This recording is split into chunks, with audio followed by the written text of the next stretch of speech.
책 한 권만 읽은 사람이 무섭다고 하잖아요. 자신이 가지고 있는 지식이 전부이냐. 과도한 신념에 빠지게 되고 모든 걸 다 거기에 맞춰 재단하고 압니다.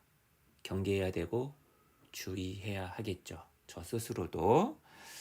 하지만 성경책을 읽다가 좀 막혔을 때 좀 개인과외 해줄 만한 선생님 안 계실까?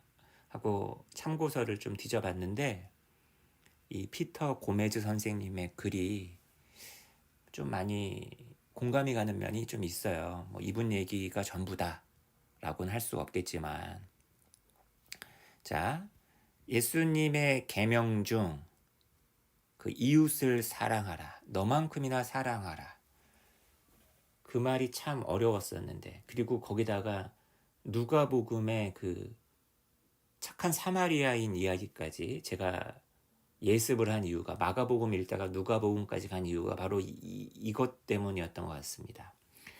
누가복음에서는 율법학자가 예수에게 또 따져 묻습니다. 그래, 하느님의 그 계명 가운데에서 네 이웃을 너만큼 사랑해라. 이게 중요한 건 알겠는데 여기서 얘기하는 이웃이 누구냐? 나의 이웃은 누구란 말이냐 하면서 예수에게 코를 매기려고 한단 말이죠. 자, 이 질문에 대해서 바로 답변을 주지 않고 역시나 이 피터 고메즈 선생님께서도 좀 다른 이야기를 하십니다. 우리의 그 현대사회에서 아마 이웃이라 하면 그냥 우리와 매우 유사한 누군가일 거다. 그죠? 경제적인 수준이나 사는 동네나 생활 방식이나 bound by the same experiences and expectations and living in proximity. 비슷한 경험, 비슷한 어떤 생각으로 이제 묶여 있죠.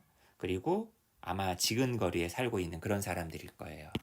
동네 주민들, 그죠? 같은 비슷한 어떤 직종의 사람들. 다시 말해서 our kind of people. 나랑 유사한 종류의 사람들인 거죠. 그죠? 우리 부류네. 그죠? 우리 부류네. 그래서 이제 일부 동네에서는 저기 아랫 동네랑 섞이지 않으려고, 그죠? 아파트 담도 치고, 그죠? 비슷한 어떤 수준의 사람들만 모여 살고, 이런 동네도 있죠. 자, 그렇다면 예수님이 말씀하신 그 이웃이라는 게 우리가 생각하는 그 이웃이 맞겠느냐 이런 얘기예요. 전 이 대목에서 아주 좀 한대 명치를 존나 세게 명존세 당한 느낌이었습니다. What makes the Samaritan of the Gospel good in comparison to other not so good Samaritans is not who he is, but what he does. 이야, 이 대목 정말 죽이네요. 그 누가복음에 나오는 그 사마리아인 있잖아요. 이 사람을 착하게 만든 거예요. 다른 그렇게 착하지 않은 사마리아인들과 견주어 봤을 때 착하게 만든 그 결정적인 지점이 무엇이냐? 바로 그 사람이 사마리아인이냐, 그 사람이 어떤 사람이냐 이게 아니라 바로 그 사람이 무슨 행위를 했느냐이다. He showed mercy. 그는 자비를 보여준 사람이다. 근데 what he did not out of compulsion, for he was under no legal or ritual obligation. 근데 이 사람이 이것을 했는데 그 행위를 어떤 강제에 의해서, 의무감에 의해서 한 게 아니었다는 거죠. 오히려 he acted out of compassion, or as we might say today, out of empathy. 공감. 그죠? 요즘 우리가 제일 많이 사용하는 말 있잖아요. 공감, 감정이입, 동감.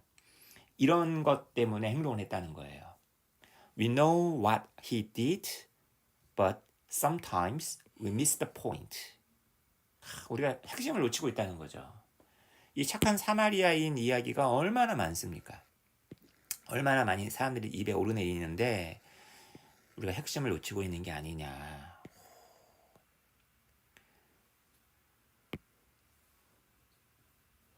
예를 들면은 뭐 정치가들 아니면은 뭐 이런저런 얘기 많이 하잖아요. 보통 이제 뭐 의료 서비스 얘기하고 자본주의, 인간의 얼굴을 한 자본주의, 뭐 심지어 자비라든지 뭐 컴패션 이런 얘기 많이 한다. 그죠? 저는 뭐 민중의 편입니다. 라든지 뭐 저희는 서민의 편입니다. 뭐 이런 얘기 하잖아요. What happens is that Jesus makes a new and transforming definition of a neighbor. 근데 예수는 완전히 새롭고도 뭔가 혁신적인 어떤 이웃에 대한 정의를 했다라는 게 중요한 거예요. Proximity and kinship no longer sufficiently define who the neighbor is. Proximity하고 kinship이라는 거, 이것은 누가 이웃인지를 갖다가 충분하게 정의 내리고 있지 않다. And thus, they no longer define those to whom obligations are due.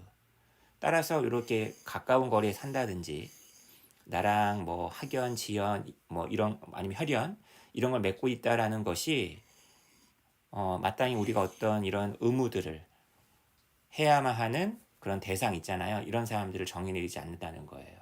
그럼 뭔데? 이웃이라는 게 뭔데 도대체? The neighbor is the one who has opportunity to do good to one in need. 이웃이라는 거는 어려운 상황 속에 처한 사람에게 친절을 베푸는, 선행을 하는 그런 기회를 가진 자. 그게 이웃이라는 거예요. 그러니까 one in need가 이웃이 아니에요. 그럼 one in need에게 친절을 갖다가 행할 수 있는 기회를 가진 자. 마땅히 그런 사람이 여러분도 되어야 되고, 그리고 그런 사람을 또 이삐 여겨야 되고, 그런 사람들을 가까이 해야 된다는 얘기입니다. 그게 이웃이래요. 어떻게 보면 약간 동지 아닌가? 동지? 알랜드 제이 헐트그렌이라는 분이 어떤 분인지 모르겠지만 이분께서 이런 말씀을 하셨다네요. Whoever has love in his or her heart will know who the neighbor is. 자기의 마음에 사랑을 가지고 있는 사람이라면 누구든지 이웃이 누구인지를 갖다가 알 것이다. 이웃을 모르고 있다? 윤재남 너? 너는 좀 뭔가 사랑이 없는 거야. 저는 제 스스로 내 이웃을 모르고 있었잖아요. 제가 많이 좀 마음이 아픕니다. 이 대목 읽으면서. One cannot define one's neighbor. One can only be a neighbor. 우리는 이웃이 누구냐? 라고 정의를 내리면 안 되고 오직 이웃이 될 수 있냐 없냐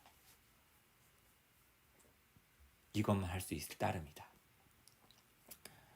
Jesus takes a definition of a neighbor that is understood to be exclusive and turning it on its head makes the notion of the neighbor inclusive, even elastic. 정의를 내린다는 것은 뭔가 이렇게 뭔가를 쳐낸다는 거잖아요. 근데 예수는 그걸 뒤집었어요.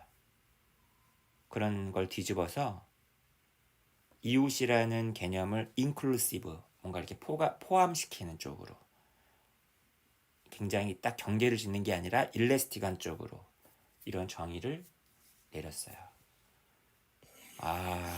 이웃이 누구냐라는 물음 자체가 틀린 물음이라는 거죠. 와, 정말 명존세. 명존세. 아무튼 저는 이 참고서가 참 마음에 드네요.